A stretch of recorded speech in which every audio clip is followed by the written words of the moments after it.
One, testing two, testing three. I hope this is on by now. Hey guys, today I want to talk about something that bothers me a little bit that other people do incorrectly. Now, picking up the phone nowadays and calling. It's almost like some people are afraid to picking up the phone nowadays and calling.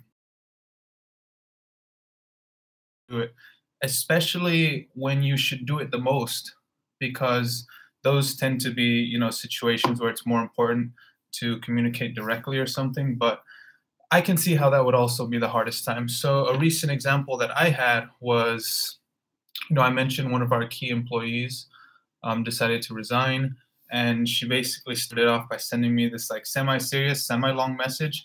And I just know when you reply to a message like that, there's almost no way it could sound good because we're at like conflicting interests. She's asking me for something, and I'm saying no, not really.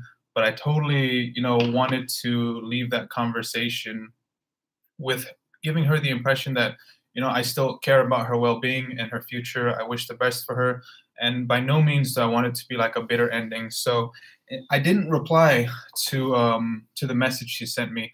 Instead, I waited until I was free, and I called her, and I told her, hey, I called you intentionally because I didn't want there to be any miscommunication with the message I'm trying to send you. And even if you don't like it, it will be better. You'll basically not like it less if you hear me, tell it to you, as opposed to reading it from a message. Other situations I can think of that are just less serious, but still appropriate when it's just better to call someone. Sometimes I'm trying to meet someone, and we're like close by, or they've arrived, and they send a message, and they're basically waiting. And I'm like, I mean, I'm not the best at checking my messages. So I'll see it 5 or 10 minutes later, and I'll be like, how long have you been waiting here? And they'll be like, why didn't you just call me? Why would you send a message when you're like going to meet someone? And is it just me? Am I just crazy? I don't know. One other last example, these are all in recent Bangkok ones, is I was gonna meet someone, or someone was gonna come meet me for the first time. I actually ended up never meeting this person, but when you're abroad in the international community, sometimes you make loose connections, or you write to some people and get in touch. And I was at a party because they used to do this awesome little house party in Ekamai like last year, but they kind of stopped it. And this person was like, I might come later, I'm not sure. So in my mind, I'm like, whatever, if they come, that's just a bonus. I'm not counting on it, and I'm definitely not waiting for their message. And when you're at a party, you're not checking your messages, not even close. I could go an hour without looking at my phone. It happens all the time. And then that's basically what happened. This person sent a message, and they're like, hey, I'm outside. And I think they waited for like 20 to 30 minutes just outside. So like, there was two things. I was like, well, of course, I was like, why didn't you call me, as I wrote in the title? The second thing, I was like, why didn't you just come inside? But I guess some people are just extra shy, and she was like, well, I didn't want to go inside, by myself. I was hoping you would come out. So I'm like, what? I don't know. It's not the end of it. It's not life or death. You can walk into a party by yourself. It's not ideal. I hear some people say, hey, there's like rule number one of going to a party, don't go by yourself.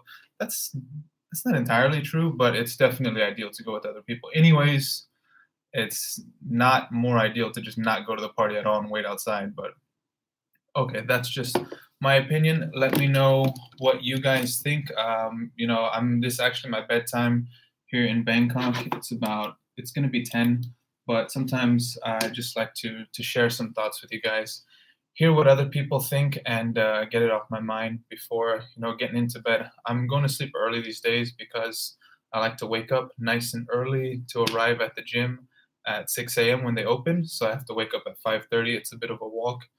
But the best thing about that is, similar to living in Bangkok, where lifestyle is nicer at a lower price.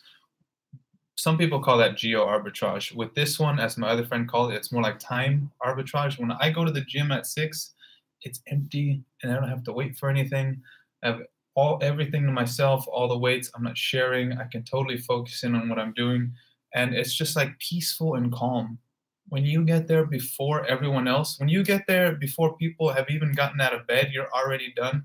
There's just like some sense of tranquility. Even walking there, when I get to this huge gym and it's completely empty, it's kind of awesome. When I step into the shower and it's completely dry because no one has used it, you don't want to go into the shower when it's all dirty and nasty, especially not the guy's shower. Oh, it's kind of, that's a drawback about being a guy. You have to share the bathrooms and lockers with some people who aren't entirely clean. But okay, we're getting off topic. Let's leave it at that. Hey guys, let's talk soon. Take care.